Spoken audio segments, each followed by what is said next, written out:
But this is both Rayquazas. What's up, everyone? Looks like we got another legendary on our hands, and a box art one at that. I do because love next up Snoodle we Boy. have Rayquaza. This legendary dragon is the master of Hoenn's weather trio, rival of Deoxys as seen in the 7th movie, and of course, the mascot of One of my Pokemon favorite Emerald. games ever. This long green serpentine dragon is known to reside in the have a Earth's good one, Rev. atmosphere, and how it manages to just fly all the time up there is beyond me, or what it even eats up there, but whatever, rocks, because that's a I freaking bet. cool habitat if you Meteors. ask me. Who could forget that cutscene with Rayquaza, who descended on Sootopolis City It was such to a good break up cutscene. Groudon and Kyogre's titanic clash.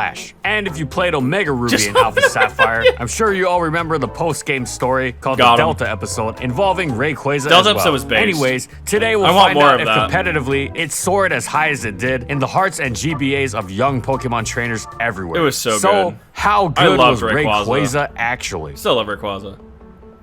I And remember in this going up video, Spike, we'll be Sky going over Pillar. these It's so competitive good. formats.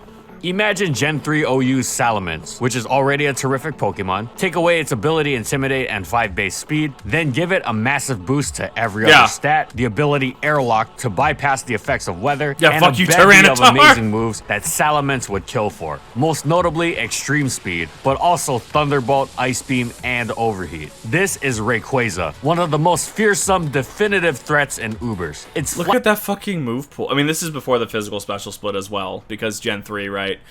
Types were physical or special, not moves themselves. But, like, look at that fucking move list. Like, you have hidden power to cover certain weaknesses. Rock Slide, Overheat, Earthquake, Extreme Speed. You can dance up. Fuck, dude, this thing had a lot.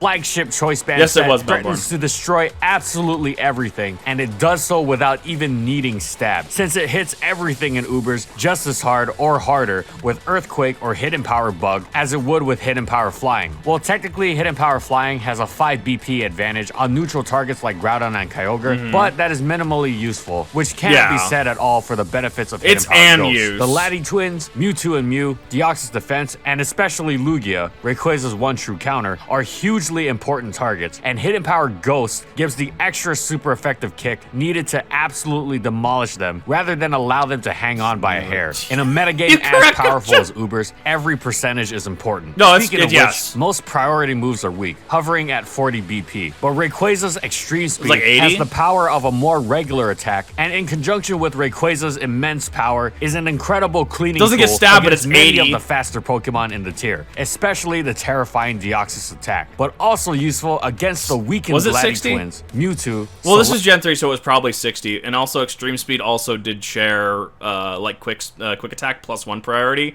It got +2 later. I think it was Gen 4, to my understanding. I think it was maybe Gen 5. Blackberry Groudon, and Dragon They Dance don't queue it, it's a Rayquaza. shame. Because that's something else it can do effectively. With this set, instead of punching holes for its teammates, it actually becomes the teammate to capitalize on the punched holes. We do have With Crystal incredible Lugia in the sweeping TCG, potential, though. After a single boost, it cleaves through many offensive teams, and defensive teams don't love it after weathering an assault from something like Choice Band Metagross or Swords Dance No. Groudon. Finally, Rayquaza can use its equally excellent special attack, along with its wide special move pool, to attack from that side as well.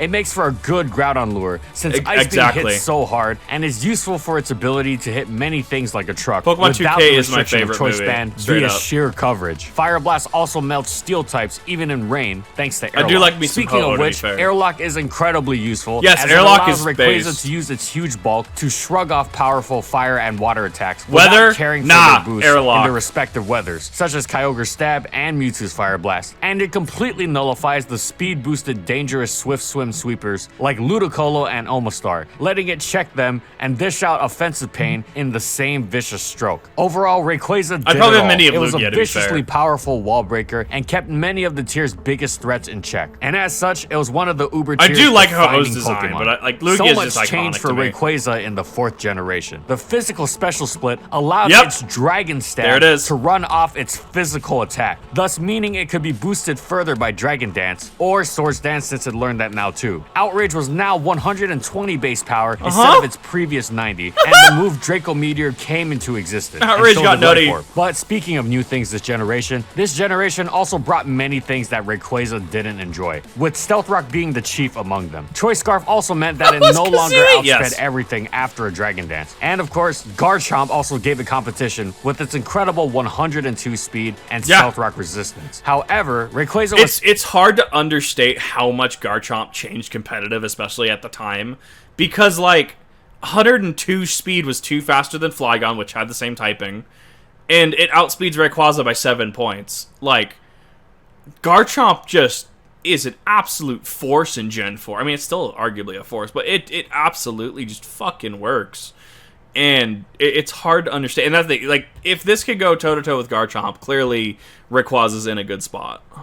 Was still to be feared. Its variety in sets made it incredibly tough to counter, and its bread and butter Dragon Dance variants were tough enough to handle since one would need a Scarfer over 95 speed to outpace it. And with how popular Scarf Palkia was, that wasn't a problem. And other Scarfers like Darkrai and Shaman Sky helped out too. However, those would quickly meet their end at the hands of a Swords Dance Extreme Speed. The normal resistant Scarf Dialga had no issue with this, but it was of course nothing but a victim for a Dragon Dance set. Teams with Scarf Kyogre had a Scarfer that could not check either variant. And to be true... So Kiwi brings up a good point in regards to Dialga. And, like, Dialga does still see, like, competitive play, don't get me wrong, especially in formats where it's allowed, like, VGC ending Sword and Shield, right? I mean, like, you're going to see Dialga on some teams. But, like, arguably, I think Palkia was actually the better pick last generation now that I think about it. I think it had more team representation. So the thing is that anything that's weak to ground is inherently going to be looked on in an unfavorable fashion. And because... as we just saw, because Dialga is weak to ground, therefore it has an inherent disadvantage when it comes to competitive. Because at that point, yeah, you're firing off a SD Earthquake with Rayquaza, or you are Earthquaking off of like a Groudon or something like that. Anything with like Earthquake, Earth Power, anything like that is just going to hit Dialga incredibly hard. So that's something to keep in mind. Like if competitively, if you're, and that's the thing, is you can still run things that are weak to ground, right? You can run Torkoal if their team demands it. Inherently, you just have to say, okay, how do I counter my weakness? How do I counter this ground type? Because ground type is one of the best typings in the game. Truly safe against both, offensive teams needed a Choice Band Scizor, Choice Scarf Jirachi, or Choice Scarf Garchomp. Now, none of them could switch in without great risk, of course, and Garchomp especially had to remain healthy throughout the game, since it used its great bulk to take extreme speed as opposed to resisting normal. So if it dipped low enough then, it too could be picked off. And even if it did manage to finish Garchomp off, it'd simply be giving setup to Rayquaza's best friend, Lucario. Right. In fact, the two starred on many dangerous offensive teams, setting up on each other's weaknesses beautifully, and slicing through the opposition with ease. And speaking of giving Rayquaza setup, Wobbuffet was another incredible partner for it. Against offensive teams, it could easily remove Choice Scarfers, or even help Rayquaza set up by switching into a Groudon Stealth Rock and Encoring. And even if Groudon attacked with an Earthquake, Groudon would be suffering a counter right after. Encore was also an incredible weapon against defensive teams. Switching into something like a Blissey or Giratina meant Rayquaza was going to have a free setup, as even if Blissey used Toxic or Giratina used Will-O-Wisp, Wobbuffet could use Safeguard to give Rayquaza a safe switch. Wobbuffet also famously destroyed Lugia, because after encoring it, it'd tickle it repeatedly. Then Choice Band Scizor would easily pursue Rayquaza's biggest menace. Now, with all that being said, Rayquaza wasn't entirely a setup monster though. It was a terrifying mixed attacker, with its vicious Draco Meteor raising Groudon and Lugia trying to fend off the physical sets, which would in turn help a teammate like Lucario, Swords Dance Garchomp, or bulk up Dialga sweep. So here's the thing, is that like, and Rayquaza makes really good use of this because it does get access to Draco Meteor. You can just fire off a Draco Meteor. It's going to lower your special attack by 1 stage in this generation, I think. I think it's 2 in the current. I'd have to double check it. I know it also got nerfed in base power to 130 instead of 150. But like, you could be running a fully offensive set. You could be running 2-5-2 attack, 2-5-2 speed, 4 defense, something like that, right? Pretty common set. And then, you know, oh, well, you're clearly going to be hitting physical, so then they're going to drop something that's physically defensive, right? Cool. Have a Draco Meteor. Have a nice day. Oh, I don't care about the special attack drop because I'm physical anyways. But you're just using it as a, like, 1 or 2 off, right? Say if you swap back in, 1 or 2 off, you know, especially offensive move that just hits like a truck.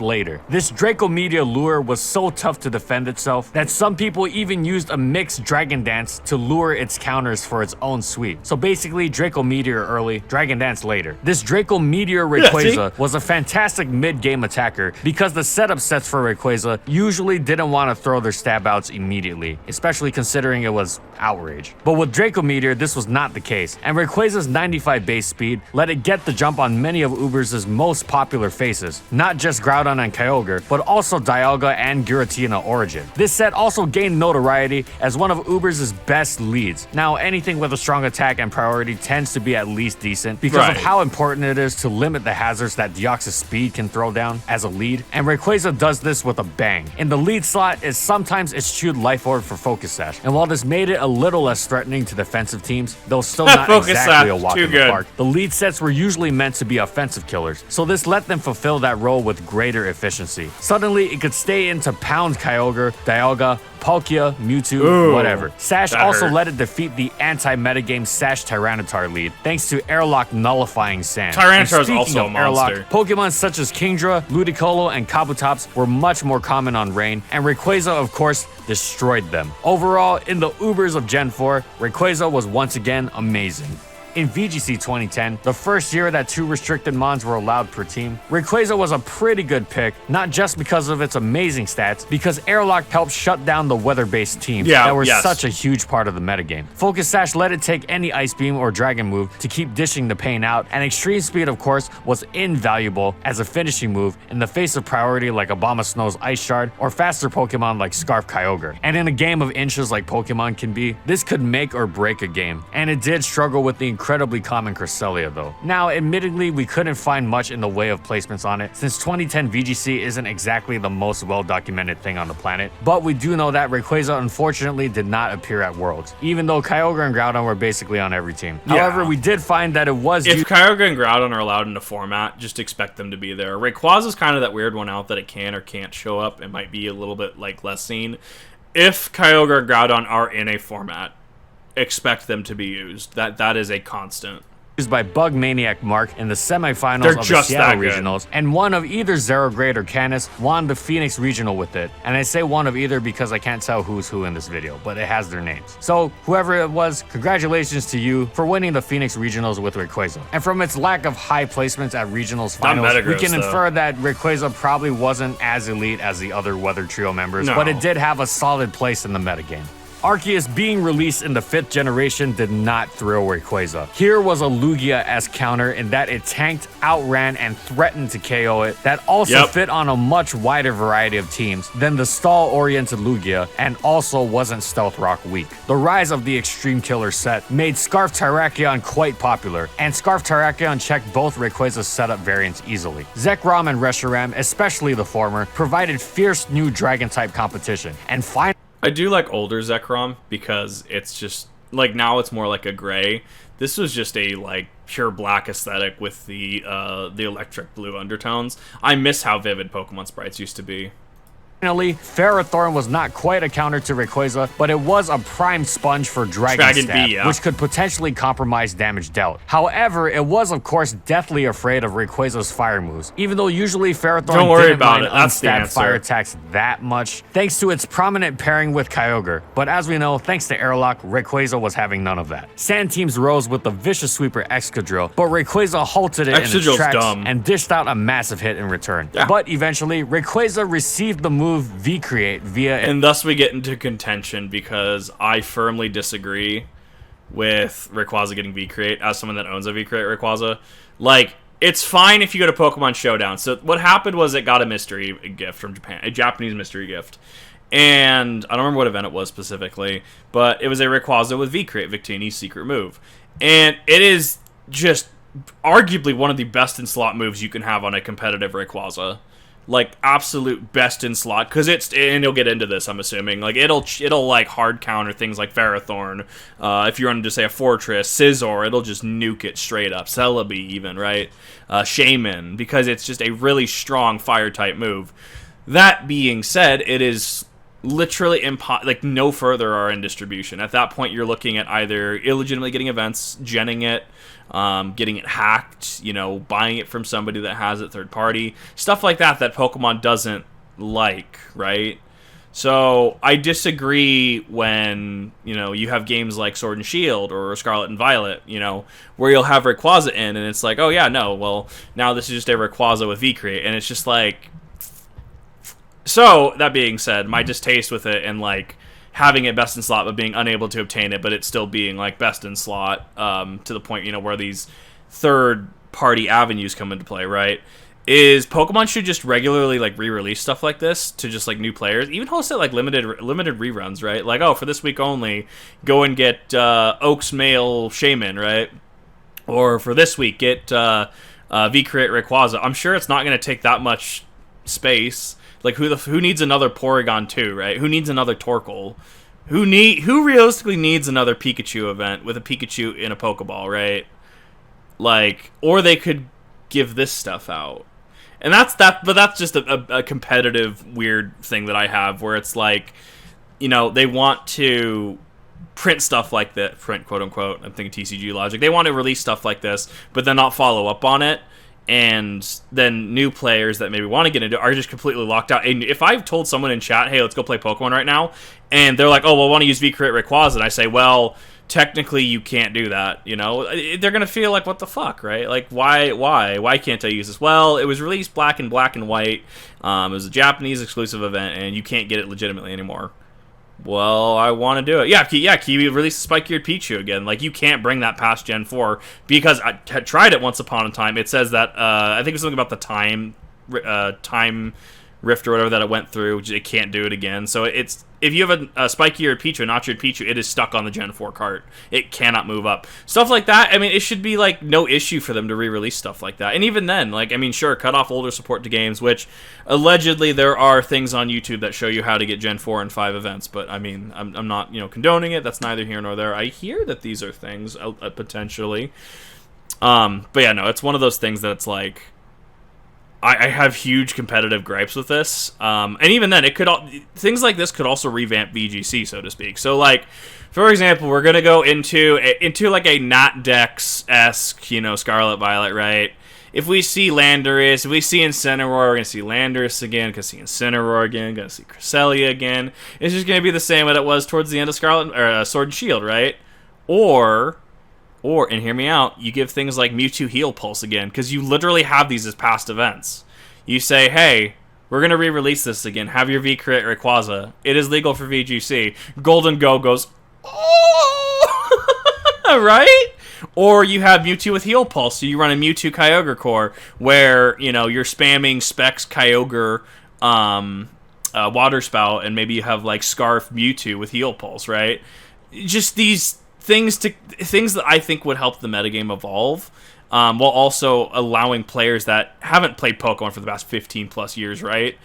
That allowing them to also get access to these events in a legitimate manner. Gengar with Levitate. I'm still a little miffed about that Gengar debuff in Gen 7, being completely honest. An event. This move, of course, had drawbacks, but then again, so did Rayquaza's stabs, and the power provided was simply outrageous. It fit in right at home on Rayquaza's existing sets, and allowed it to start running an excellent Choice Band set, now that it had such an amazing move to spam. And thanks to Airlock, it would actually 2-hit KO Kyogre of all things. Suddenly, Ferrothorn and friends weren't so menacing anymore, right, and the jacked up extreme speed was appreciated in picking off weakened threats too. In Black and White, the appearance of the amazing Choice Scarf Genesect provided yet another Pokemon that stood in the way of Rayquaza's setup sets. Kyurem White appeared to provide even more amazing Dragon-type competition, and Lugia gained another incredible tool with Multiscale. Lugia's all of these new threats, even at its weakest, no one liked seeing Rayquaza in Team Preview. And you may have had Pokemon that hindered it from totally eviscerating you, but you were never truly safe against it either. The new fairy type was a huge blow to Rayquaza, Yeah. with Xerneas in particular drastically changing the landscape of Ubers. Thus, it took more of a back seat for most of XY. It was still an incredible wall breaker, it just tended to be overlooked, but it did see some use alongside Xerneas. However, the lack of permanent weather meant Airlock usually wasn't very useful other than maybe staving off a hit from Kyogre. Right. But sand teams with Excadrill rose as the metagame looked for any way to keep Xerneas in check. Yeah. Rayquaza, of course, Xerneas responded is to Excadrill's a big revenge-killing threat. attempt with a brutal offensive assault, thus keeping the pace for its team. But, and I know you've all been waiting for this part of the video, with the release of Omega Ruby and Alpha Sapphire, Rayquaza received the most monstrous Mega Evolution possible. Received from the Delta Mission post-game of Omega Ruby and Alpha Sapphire, not only did Rayquaza get the move Dragon Ascent, the flying version of Close Combat, to cut through the fairy-laden metagame with ease, it also boasted astronomical stats that made its regular counterpart look like an underused Pokemon. And as Mega Rayquaza, its new ability Delta Stream meant it had no flying-related weaknesses. This meant it now had a rock neutrality, an electric resistance, and only a regular ice weakness. See what I mean about the color being muted on Zekrom, just comparatively to like one gen prior? Like the models are just so muted now, and it just makes me sad. But the kicker is, unlike most Megas, it could also hold an item, since it just needed Dragon Ascent to Mega Evolve, not a Mega Stone. In fact, it was so overwhelmingly powerful that it completely warped everything around it and was quickly banned even from Ubers, creating the tier known as Anything Goes. And that's what we just which basically means there are no rules, or should I say there are no restrictions. And to put things into perspective, Gen 1 Mewtwo used to be the gold standard for the scariest Pokemon ever, but Rayquaza was truly unbeatable. To some, Rayquaza stole that title from Mewtwo with ease. But unfortunately, regular Rayquaza didn't have it so easy afterwards. Mega Salamence was now in the tier, and it was incredibly tough competition, considering it was the clear number 2 in the tier. I do like Primal Giratina Groudon. Origin. However, I just need a good Rayquaza's team with talents it. eventually popped up again, since sometimes teams wanted a different Mega Evolution, and its mixed and choice band sets did get a huge boost from Dragon Ascent, which was incredibly spammable, as Mega Men's Aerolite boosted attacks had shown. In fact, regular Rayquaza sliced through common Pokemon like Veltal, Ho-Oh, and Primal Kyogre with ease. And Banded Extreme Speed was also nice as a safety measure against Xerneas, Dragon Dance Megaments, and Rock Polish Primal Groudon, since you could never have too many of those. Right. Speaking of Primal Groudon, its additional fire typing, making it quadruple weak to water, usually went unnoticed since its ability just made water moves evaporate. That is, until it ran into Rayquaza, whose Airlock let it pummel away with Waterfall. Overall, Rayquaza was stunted a little more in this generation, but it's Rayquaza for Arceus' sake. And as such, it's always a threat to just about everything. And when 2016 was announced to allow 2 restricted Pokemon, the hype was enormous, as everyone meant I think this is the one that Wolf Glick won. He was running a team of Primal Kyogre, Mega Rayquaza, Hitmontop. I think he ran a Gengar too, and a Raichu. I can't remember what the 6th one is. prepared themselves for the momentous task of playing a meta where Mega Rayquaza is actually legal. And also, of course, having to deal with a metagame where the primals are everywhere. Right. But anyways, let's begin by bringing it down to earth a little. Or should I say from its home in the atmosphere. Mega Rayquaza was actually not as omnipresent as Xerneas or the primals. Especially considering that the primals, even though they do take up a restricted slot, they do not take up a mega slot. Nope. Because they're things that are clearly mega evolutions or just named something else. So and that's the thing that people did, was like they would play like Primal Kyogre and like Mega Mawile, for example, because it had like huge power, and then you had the Primordial Sea, which would dampen any sort of fire, right? It's just rain but better, right? So that way it kind of nullifies Mega Mawile's weakness, for example. Big power, thank you. Right? Huge, yes. Or, for example, you could run Leafeon with, Primal Groudon, and then you get the Chlorophyll boost and you're going. Or something like Mega Swampert with Kyogre. I mean, like, possibilities, right? Because Primals don't use a Mega slot, it's just kind of a freebie slot. And that being said, the Primals were just that good. The way that, if a Primal is in the format, if Primal Groudon and or Kyogre is in the format, it will be used 100%. Like, hands down, this is just, they will be used. In terms of, like, Mega Rayquaza, the way that it was used by Wolf Glick towards the end of in his World Championship was he kind of used it to, like, counter opposing Primals, if that makes sense. Leafeon. God damn it, Leafeon.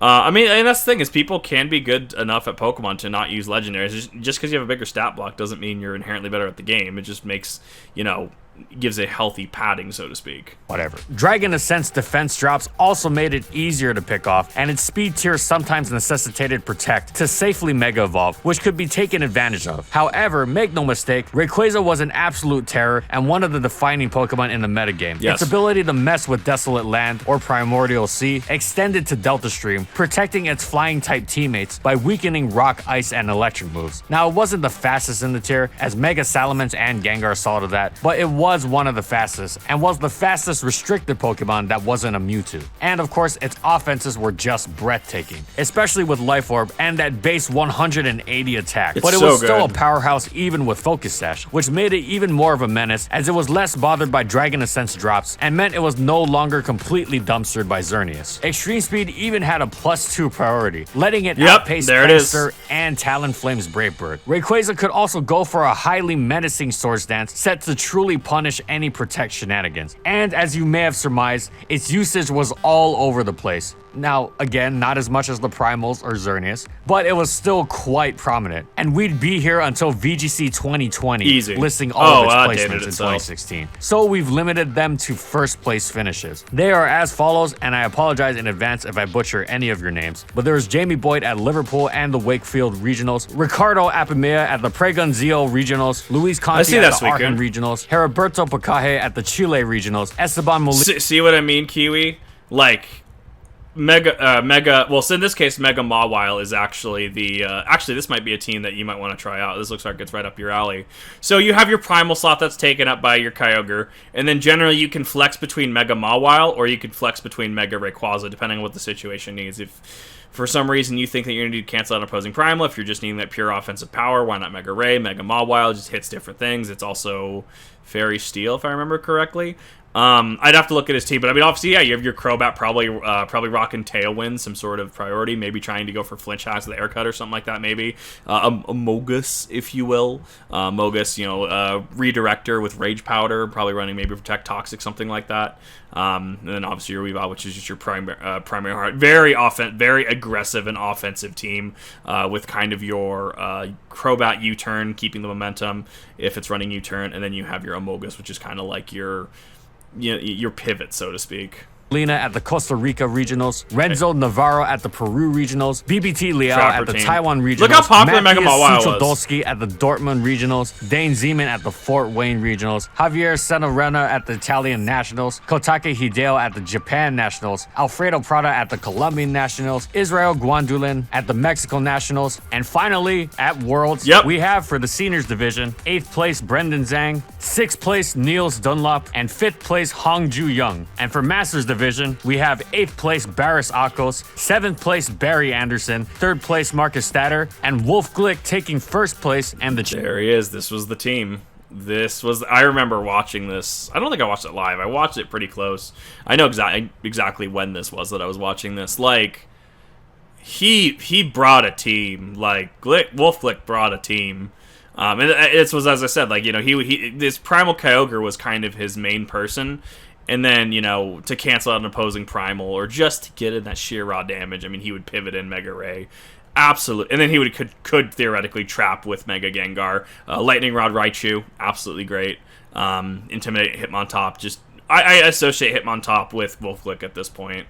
Not sure what the bronze What's interesting about this world is that Brendan, Barris, Marcus, and Wolf in particular all used a new variant of the Rayquaza Kyogre core. Rayogre core it works. You're running Modest, Blue Orb, Drizzle. I mean, you're hitting the fucking Water Spout as often as you can. Focus Sash, you're going to live that first hit. Ray Ogre Core had already existed up until this point, but this time these 4 players used it with then unknown Pokemon like Eject Button Hitmontop and Assault Vest Raichu. And with those mons paired up with Ray Ogre, this team came into its own and basically turned the metagame on its head. This particular team was meant to defeat the reigning strategies at the time, but most notably the dominant Xerneas Groudon Core, and it will do this by helping Kyogre set up in Trick Room, while also managing to deal with dual primals via Rayquaza. So good stuff to the 4 players who used this team, as well as the other players who use Rayquaza, and of course on their wonderful performance at Worlds 2016. And if you thought Rayquaza was strong before, wait until its Dragon Ascent is powered up with Flynium Z. Oh my god, its Supersonic Strike is simply astounding to behold, cleaving through just about anything not named Zygarde complete. However, where it truly shone was on a team with lead Focus Sash Excadrill Hyper Offense, often holding a Focus Sash itself. With this, it was not only an early game wall breaker, but also a check to just about anything, from Geomancy Xerneas to either Mega Mewtwo. With these teams' general lack of bulk, having this catch-all check to offensive threats was an Arceus send, especially since Rayquaza responded with offense itself, rather than slowing down the breakneck pace at which those teams functioned to maintain momentum. Most offensive Pokemon that barely held on against an attack would likely fall to extreme speed, barring Lunala, but breaking Shadow Shield could be enough. With more and more incredible offensive Pokemon showing up, it was easy to forget about Rayquaza's wall-shattering capabilities, but make no mistake, it could still hang with the best of them, and was even crucial to the functioning of several great teams. And as for Gen 7 VGC, there he is. In the Sun Series and Moon Series of the 2019 season, even though 2 restricted mons are once again allowed, Mega Stones are banned, as well as the move Dragon Ascent, which means, no Mega Ray. However, regular Rayquaza still found some use with the overwhelming popularity of Kyogre and Groudon and their weather-abusing antics, at least in the Sun Series, because there appears to be no notable placements for the Moon Series. Similar to 2016, the Ray Ogre core, which involves Rayquaza often pairing with Kyogre to really shut down Groudon, made a return, and this core also struck fear in the heart of the ubiquitous Incineroar, who was also a great partner. Its standard set was a special attacking Assault Vest variant with amazing coverage and Icy Wind for speed control. He is going hard. With Rosalie Berry and Ironhead, Rayquaza that was a team that, like, that Among Us is rage powdering or protecting turn 1. That is making sure that Xerneas goes off of that Geomancy. Deal with Xerneas quite decently, even surviving a boosted Dazzling Gleam thanks to Assault Vest. Using Rayquaza, Ricardo Apamia reached 11th at the Frankfurt Regionals. Javier Prada also used Rayquaza to reach 3rd at the Chile Special Event. And with the 3rd part of VGC 2019, the Ultra Series coming up literally a few days after this video's release, Mega Rayquaza will be allowed once more and is sure to cause major rifts in the metagame as it did previously. No, Incineroar is a problem. So how good was Rayquaza actually? Ever since its inception, it was always one of those terrifying Pokemon that made Ubers Ubers. Yep, like with most box art legendaries, or all box art legendaries. Rayquaza's amazing. In fact, it was the box legend that you wanted to use when you played the tier. Only superlatives really describe how powerful it was, and this was seen on the big stage when its Mega Evolution, a Pokemon so insane that it had its own tier created in singles, won the biggest stage at Worlds, and became part of a really powerful and famous core. Now, by Uber standards, Rayquaza admittedly did have its ups and downs in viability across the generations, but make no mistake, Rayquaza's worst day is still one of the scariest things imaginable, and you don't want to imagine the carnage it causes on an average day, let alone a good one. Thanks for watching, everyone, and as always, if you liked the video and you want to see more, be sure to subscribe to False Swipe Gaming for more weekly Pokemon content. And there's no community tab vote this time because next week is the patron pick. But for the comments, I want to know, what do you think about competitive Rayquaza? How would you change it, etc., etc.? Or did you think something like Mega Rayquaza is even necessary? Whatever it is, put it in the comments below. And as always, thank you to the patrons for continued support of our videos, and thank you to everyone else watching.